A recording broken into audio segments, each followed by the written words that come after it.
To Grad Life Grind. My name is Ariel and I'm a PhD student in clinical psychology, and in this channel I talk about my life as a grad student and bring you information about the mental health field. So right now I'm a rising second year in my PhD program, and it feels really good to say that. One of the biggest changes that I've experienced in the past few weeks is that I've started doing clinical work. And what that means is that I've started to see clients for therapy. So I definitely need to do a video about what it's been like starting my first therapy experience during COVID-19, because it's been 100% telehealth.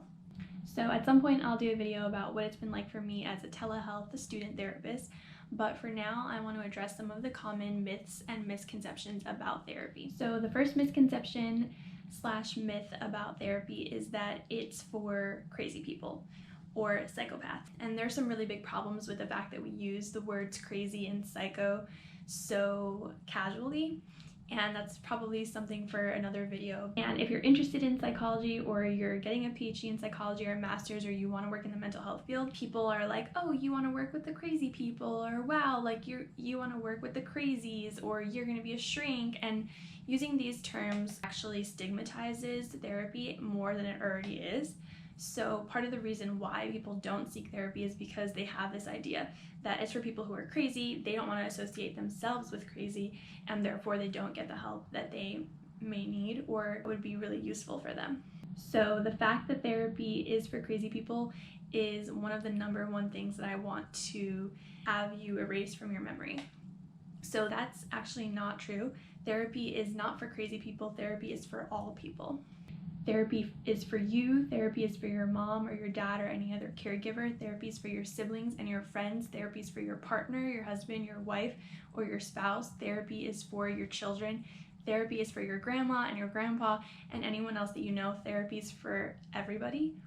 But we need to stop using language like therapy is for crazy people, or I'm not crazy, why should I go to therapy? Because one of the most damaging beliefs that we have about therapy is that it's reserved for a subset of the population that's mentally inferior to the rest of us. And while some people may struggle with mental illness, there's a huge issue with the label of crazy. But more importantly, therapy is, like I said, for anyone and everyone. That leads me to the second misconception, which is that therapy is a last resort and your problems have to be gigantic for you to consider something so drastic as therapy. And the reason why I believe that that's a misconception is because not only is therapy for everyone, it's for anything and everything. So people go to therapy for a number of reasons, like they're going through a life transition, such as a divorce, having a baby for the first time, entering into a new relationship, leaving a relationship, starting school, changing careers. There are a huge range of reasons why people seek therapy, and they're not just situations where you can't function or control your emotions. And I think that the media has a really big role in the way that we view mental illness, mental health, and mental health services. So therapy is not just for situations where it's a last resort and you don't know what else to do. Now, that's one of the reasons why people choose to get therapy. They've tried other things and they don't know what else to do, and so they just decided, finally, I'll try therapy. That's great. In my opinion, whatever it takes to lead you to therapy, cool. But I think we need to do away with the belief that things aren't that bad for me, therefore I shouldn't go to therapy. Because we need to start looking at mental health as equivalent to physical health. Right now is the perfect time to make this analogy. If you start getting like a little bit of a dry cough and a little bit of a headache, which are the very first symptoms of what could be COVID-19. So if you start feeling those symptoms, you don't decide to just like, let's see what happens, I'm not that sick, I won't get tested. Right now, if those kind of starter symptoms come up, we go to the doctor, we get the COVID test, we quarantine ourselves, we take all these precautions for the health of ourselves and for the health of others.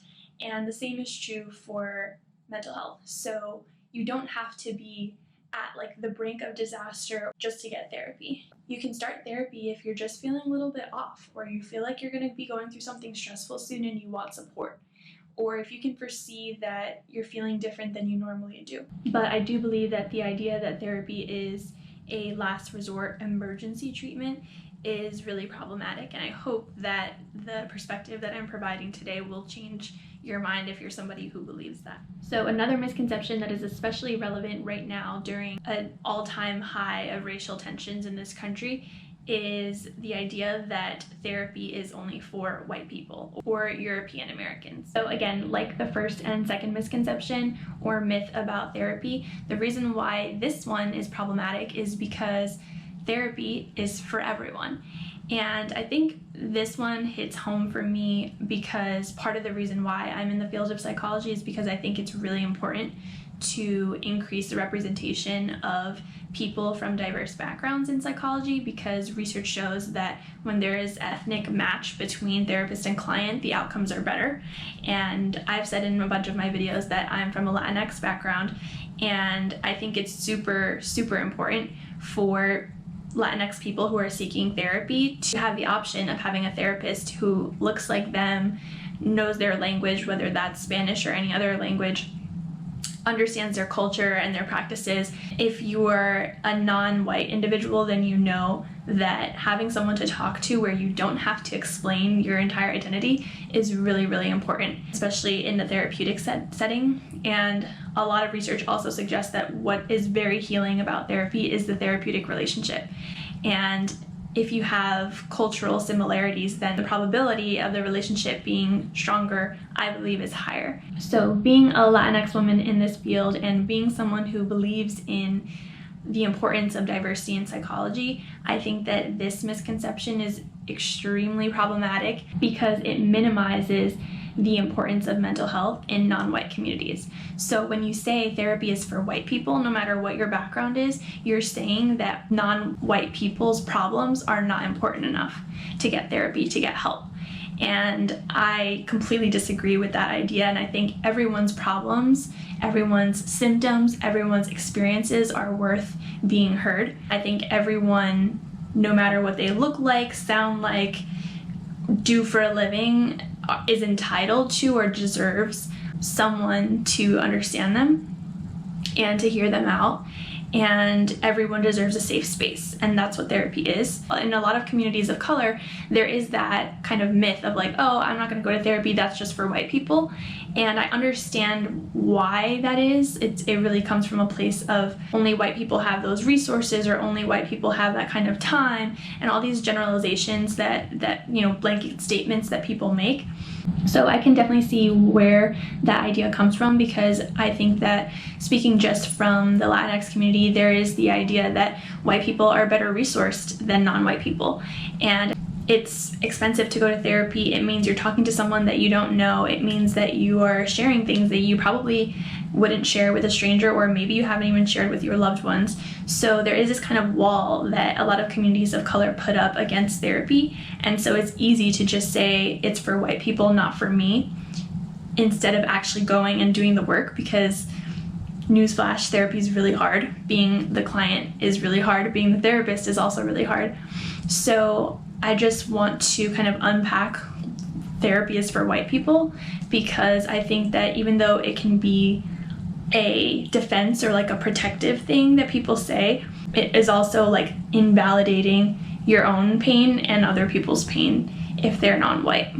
So those are 3 myths or misconceptions about therapy that I wanted to cover for you guys today, and there are so many more. So if you want to see a part 2 of this video, let me know in the comments and I will do one. Like I said at the beginning of this video, part of my mission with this channel is to bring you guys information about the mental health field, and that means information about, data and research and what's going on in the field, but that also means what mental health looks like from the outside perspective or from the media's perspective, and why I think mental health should matter to everyone. So it's super important for me to point out the things that I keep hearing when I know that they're inherently wrong. For example, therapy is for X person, or therapy is only for this situation. As I've said, and I will continue to say over and over again, therapy is for everyone, and therapy can be for anything. And I know that there are challenges associated with seeking therapy in terms of finding someone, being able to afford therapy. There are so many challenges that unfortunately exist in this country related to mental health. But if you're watching this, I want you to know that I think that you deserve the help that you need, the support that you need, and a safe space to get through all the challenges that life has. So like I said, if you want me to unpack more myths and misconceptions about therapy, if you have any questions about therapy, what it means in general or what it means to me, let me know in the comments. So I really appreciate you watching this video. Again, my name is Ariel. My goal is to inform you, to inspire you, to spark an interest in you, and hopefully also entertain you. Thank you for checking out Grad Life Grind, and I hope you'll be back soon.